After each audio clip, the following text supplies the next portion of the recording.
বন্ধুরা, আজকে আমরা আবার হাওড়ার ঘোষপাড়া রাজযাত্রায় চলে এসেছি। আমরা প্রথম দিনকে এখানে এসেছিলাম।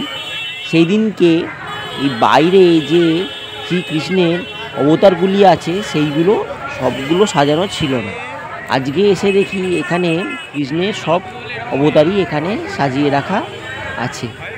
হাওড়ার ঘোষপাড়ার এই রাজযাত্রা থাকবে রবিবার অবধি।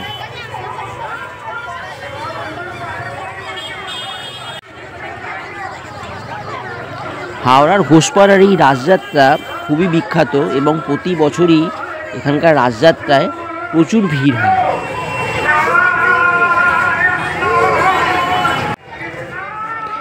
রাজযাত্রার প্রথম দিন অর্থাৎ রাস পূর্ণিমার দিন কেবলমাত্র রাধাকৃষ্ণের পুজো হয় এবং সামনেটা এরকম সুন্দর করে সাজানো থাকে এবং তারপরে আস্তে আস্তে আরও সুন্দর করে সাজানো হয়।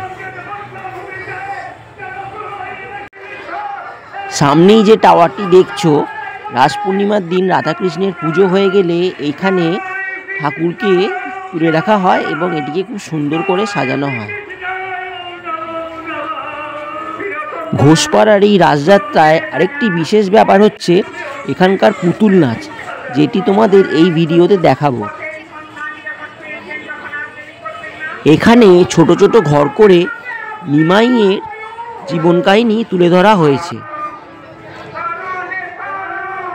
প্রথম দিন যখন এসেছিলাম তখনই ঘরগুলো খালি ছিল, কিন্তু আজকে এসে দেখি সব ঘরগুলোই খুব সুন্দর করে সাজানো আছে।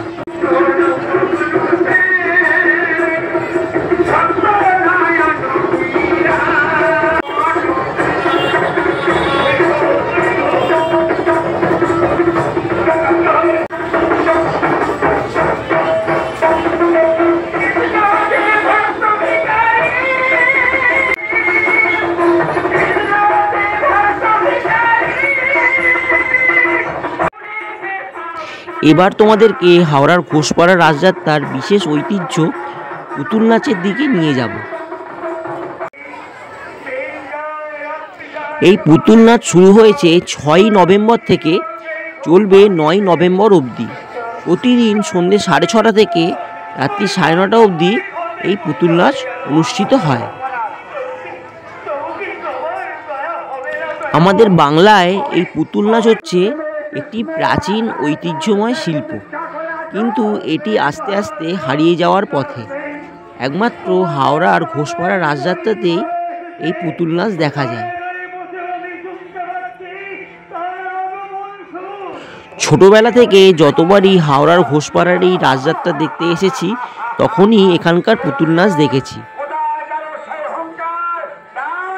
মাঝখানে কিছু কিছু বছর এখানকার পুতুল নাচ বন্ধ ছিল, কিন্তু এই বছরে আবার পুতুল নাচ শুরু হয়েছে।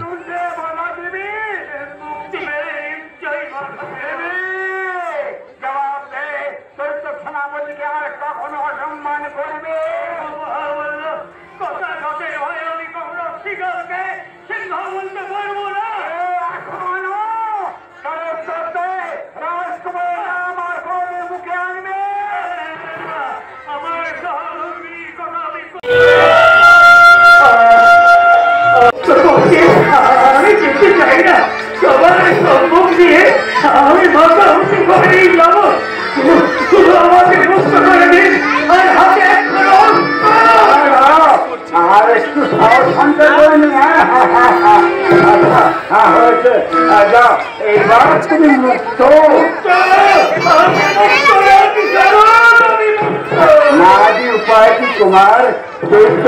কৃষ্ণ আমার কাছে তোমাকে পাঠিয়েছেন, কারাগারে তোমার কোনো ক্ষতি হলে আমার দুর্নাম হয়ে যাবে না।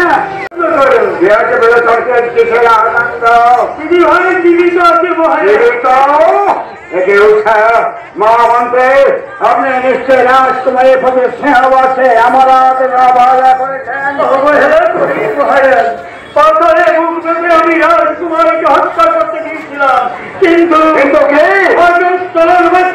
ভূমিতে প্রলয় ঘুরিয়ে দাও, প্রলয় ঝড় বৃষ্টি তাই মধ্যে এক বেশ দর্শনা করতে পারবেন না। এমন করে পাপ থেকে মুক্ত হব শরীর চরণে আশ্রয় নিলে। কি চমৎকার কথা! যে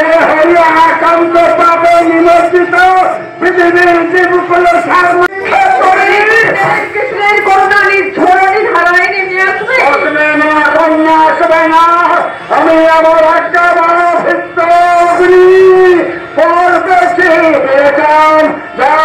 রাজ্যময় ঘোষণা করবে প্রজা সভার সভায় আমি নিজের হাতে উষাকে অগ্নিতে নিক্ষেপ করব। এখনই যাচ্ছি মহারাজ। আর আমি দিদি ভয়ের প্রেরণ নিয়ে ভয় করি না। আমি বুঝেছি রাধে কৃষ্ণ মারে কে, রাধে কৃষ্ণ মারে কে। এখন